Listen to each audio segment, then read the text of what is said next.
Kachi Memon Islamic Center. Run towards way of Allah.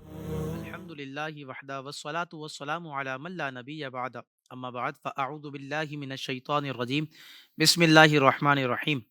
ناظرین اکرام، راہ شریعت کچھی میمن اسلامک سینٹر کے ساتھ اس پروگرام کے ساتھ آپ کے سامنے ایک بار پھر حاضر ہیں.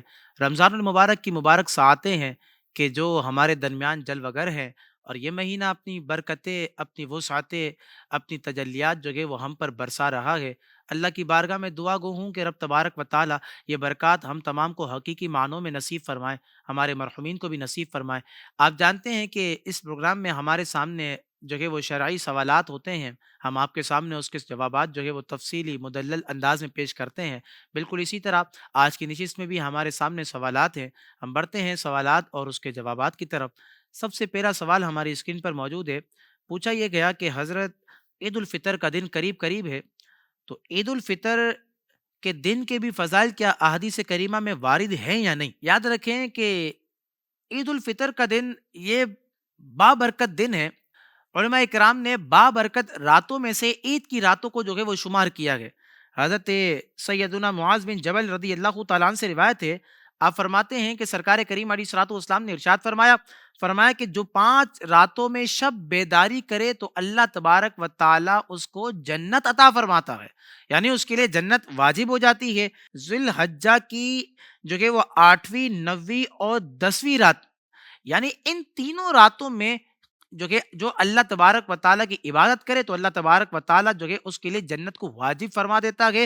اور بالکل اسی طرح چوتھی رات کی جس کے متعلق سرکار کریم علیہ الصلوۃ والسلام نے فرمایا کہ عید الفطر کی رات، یہ اس رات میں جب بندہ اللہ کی عبادت کرتا ہے تو اللہ تبارک و تعالیٰ اسے جنت عطا فرماتا ہے. اور 5ویں رات کی جس کے متعلق اللہ کے نبی کریم صلی اللہ علیہ وسلم نے فرمایا کہ شعبان المعظم کی 15ویں رات، یعنی شب براءت، کہ جو اس رات میں اللہ تبارک و تعالیٰ کی عبادت کرے. تو یہ 5 راتیں ہیں. ان 5 راتوں میں سے ایک رات عید الفطر کی رات بھی ہے کہ جو آنے والی ہے. اس رات کو لیلۃ الجائزہ کہا جاتا ہے. یہ بڑی بابرکت رات ہے.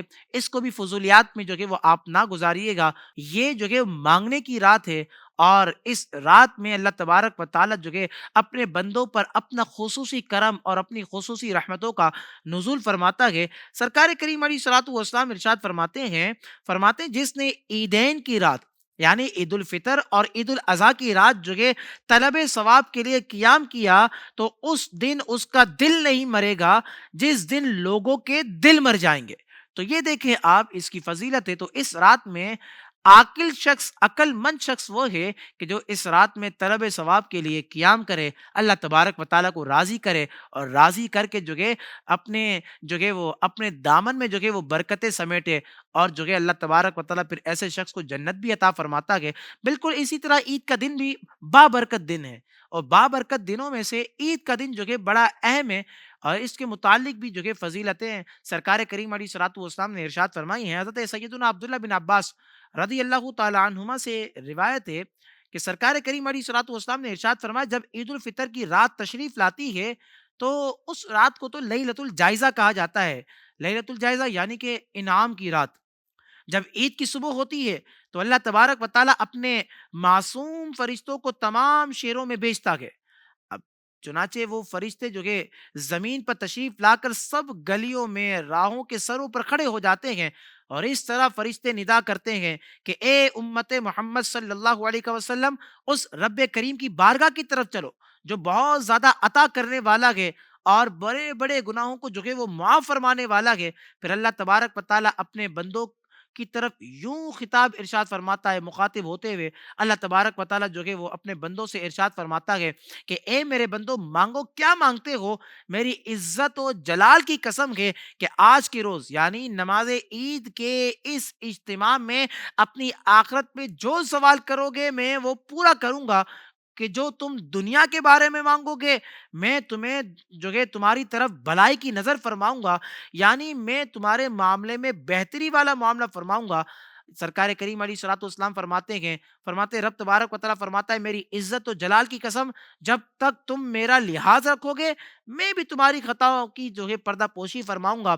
رب فرماتے ہیں میری عزت و جلال کی قسم میں حد سے بڑھنے والوں یعنی مجرموں کے ساتھ جو کہ رسوا نہ کروں گا، بس اپنے گھروں کی طرف مغفرت رافتہ جو کہ وہ لوٹ جاؤ۔ تو یاد رکھیں یہ عید کا بابرکت دن ہے کہ اس دن بھی اللہ تبارک و تعالی اپنے جو کہ وہ بندوں کی جو کہ وہ مغفرت فرما دیتا ہے، اور شیطان کی بدحواسی کا عالم یہ ہوتا ہے کہ جب عید آتی ہے تو شیطان چلا چلا کر جو کہ وہ روتا ہے، اور اس کی بدحواسی کو دیکھ کر تمام شیاطین اس کے ارد گرد جو کہ وہ جمع ہو جاتے ہیں، پوچھتے ہیں کہ اے ہمارے آقا آپ کیوں غضبناک ہیں، آپ کیوں اداس ہیں؟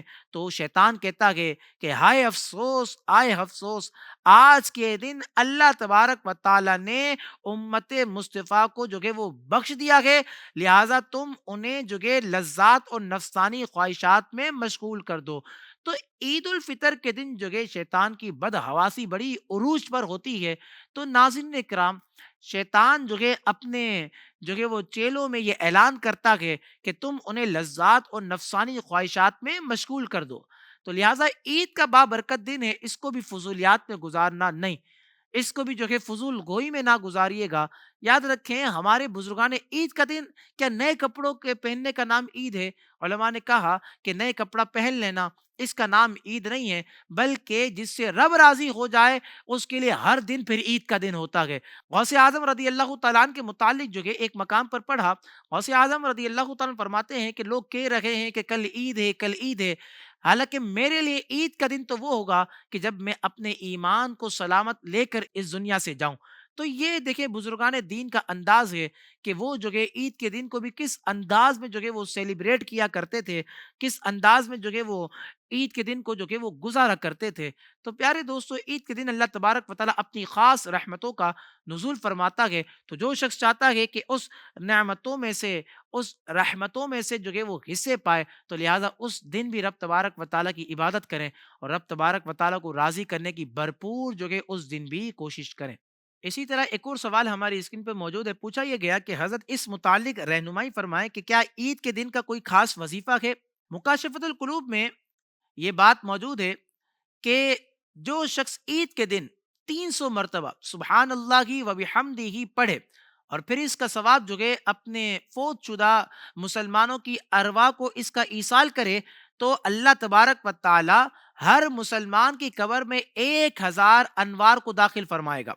اور پھر فرماتے ہیں جب پھر پڑھنے والا خود مرے گا تو اللہ تبارک و تعالی اس کی قبر میں بھی 1000 انوار کو جو کہ وہ داخل فرمائے گا۔ تو عید کے دن کا یہ خاص وظیفہ ہے، لہٰذا اس وظیفے کو لازمی پڑھیں اور اپنے مرحومین کو اس خوشی کے موقع پر بھی لازمی طور پر جو ہے وہ یاد رکھیں۔ یہ خوشی کا موقع ہے، لہٰذا اپنے مرحومین کو یاد رکھیں تاکہ مرحومین پر بھی اللہ تبارک و تعالی اپنی رحمتوں کی برسات کو بھی نازل فرمائے۔ اسی طرح ایک اور سوال ہماری اسکرین پر موجود ہے، پوچھا یہ گیا عید کے دن سرکار کریم علیہ الصلوۃ والسلام کا کیا عمل مبارک جو کہ وہ ہوا کرتا تھا نماز عید سے قبل؟ تاجدار رسالت صلی اللہ علیہ وسلم جب عید الفطر کے نماز کے لیے تشریف لے جاتے، عید الفطر کے دن جو کہ وہ کچھ کھا کر جو کہ وہ آپ نماز کے لیے تشریف لے جاتے تھے۔ عید الاضحیٰ میں جو کہ وہ آپ اس وقت تک نہ کھاتے تھے جب تک جو کہ وہ آپ نماز سے فراغت حاصل نہ کر لیں۔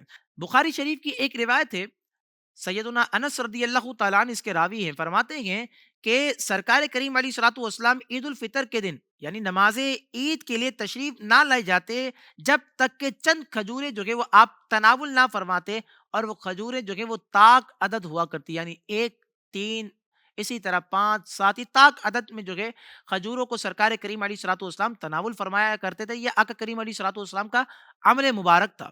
اسی طرح جو کہ ایک اور روایت میں یہ بات موجود ہے کہ نبی پاک صلی اللہ علیہ وسلم عید کی نماز کے لیے ایک راستے سے تشریف لے جاتے اور دوسرے راستے سے جو کہ واپسی تشریف لایا کرتے تھے۔ تو یہ عمل مبارک ہے، لہٰذا ہمیں بھی جو کہ نبی پاک صلی اللہ علیہ وسلم کے اس عمل مبارک پر عمل کرنے کی جو کہ وہ بھرپور کوشش کرنی چاہیے۔ اللہ تبارک و تعالی ہم تمام کو نبی پاک صلی اللہ علیہ وسلم کی سنت مبارکہ پر عمل کرنے کی توفیق نصیب فرمائے۔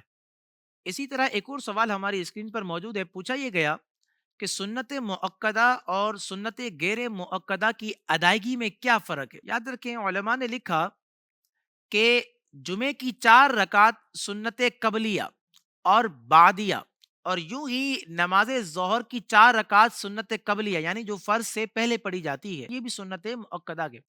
تو سنت مؤکدہ کی ادائیگی میں جب قاعدہ اولا کیا جاتا ہے تو صرف التحیات جو کہ وہ پڑھی جاتی ہے، یعنی عبدہ و رسولہ تک ہی پڑھنے کا حکم جو کہ وہ موجود ہے۔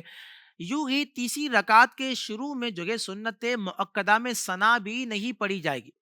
اس کے علاوہ اگر کوئی شخص 4 رکعت جو کہ وہ سنت غیر مؤکدہ یا نوافل ادا کرے تو ان کے قاعدہ اولا میں جو کہ التحیات کے بعد درود پاک اور دعا بھی پڑھے گا، اور تیسری رکعت کے لیے جب کھڑا ہوگا تو ثنا بھی پڑھے گا۔ اب مزید جو ہے سوال یہ بھی موجود ہے کہ تراویح بھی سنت مؤکدہ ہے تو اس کا کیا حکم ہے؟ تو تراویح کو تو ویسے بھی جو ہے وہ دو دو رکعتیں کر کے ہی جو ہے وہ پڑھی جاتی ہے، لیکن اگر کسی نے 4 رکعتیں بھی جو کہ وہ اکٹھا کر کے پڑھ لی تو تیسری رکعت کے شروع میں ثنا اور دوسری رکعت کے قاعدہ اولا میں درود پاک اور دعا بھی پڑھے گا۔ تو سنت مؤکدہ کی ادائیگی کا طریقہ جو ہے وہ ایک الگ ہے، اور غیر مؤکدہ کی ادائیگی کا طریقہ جو کہ علماء نے کچھ الگ لکھا، لہٰذا جو کہ اس کی ادائیگی کرتے وقت اس طریقے کا جو کہ وہ لازمی جو کہ وہ خیال رکھنا چاہیے۔ اسی طرح ایک اور سوال موجود ہے، پوچھا یہ گیا کہ رات میں سورہ ملک کی تلاوت کی، تو جو احادیث کریمہ میں سورہ ملک کی تلاوت کی فضیلتیں موجود ہیں، تو اگر سورہ ملک جو ہے وہ نماز میں پڑھ لی تو کیا فضیلت نماز میں پڑھنے والے شخص کو بھی ملے گی، یا پھر نماز کے علاوہ ہی جو کہ وہ سورہ ملک پڑھنی پڑے گی فضیلت پانے کے لیے؟ رات میں سورہ ملک کی تلاوت والی فضیلت پانے کے لیے علماء نے لکھا کہ نماز کے علاوہ ہی پڑھنا ضروری نہیں، بلکہ نماز میں اگر کوئی شخص جو ہے سورہ ملک کی تلاوت کرتا ہے تو ایسے شخص کو بھی جو ہے یہ فضیلت حاصل ہو جائے گی، جیسا کہ سورہ اخلاص جو کہ وہ 3 بار پڑھنے کی فضیلت ہے، کہ اسے ثلث قرآن کہا گیا، کہ اس کے پڑھنے پر 3 مرتبہ پڑھنے پر جو کہ اللہ تبارک و تعالیٰ ایک کلام پاک کا جو ہے وہ ثواب عطا فرماتا ہے۔ تو جو کہ اس کی برکت جو کہ اس کی فضیلت جو کہ نماز میں جو شخص پڑھ رہا ہے اس کو بھی حاصل ہو جاتی ہے۔ بالکل اسی طرح سورہ ملک جو کہ بندہ نماز میں پڑھے تو جو اس کی فضیلت ہے جو کہ اس شخص کو بھی جو کہ وہ حاصل ہو جائے گی۔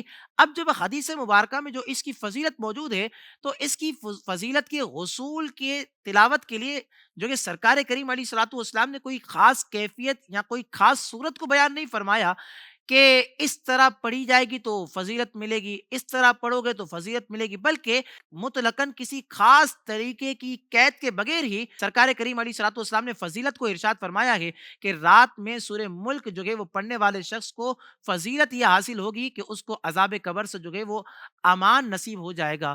تو یہ جو ہے سوالات آج کی نشست میں آپ کے سامنے پیش کیے ہیں۔ الحمدللہ اللہ کے کرم اور اس کے فضل سے ہم نے آپ کے سامنے اس ماہ مبارک میں بھی جو کہ کافی سوالات اور اس کے جوابات جو کہ وہ دیے ہیں۔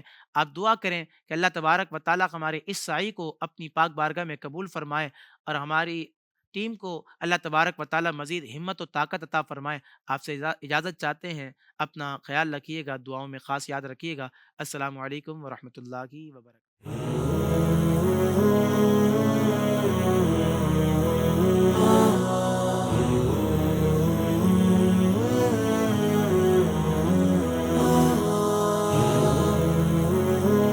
Kachi Memon Islamic Center.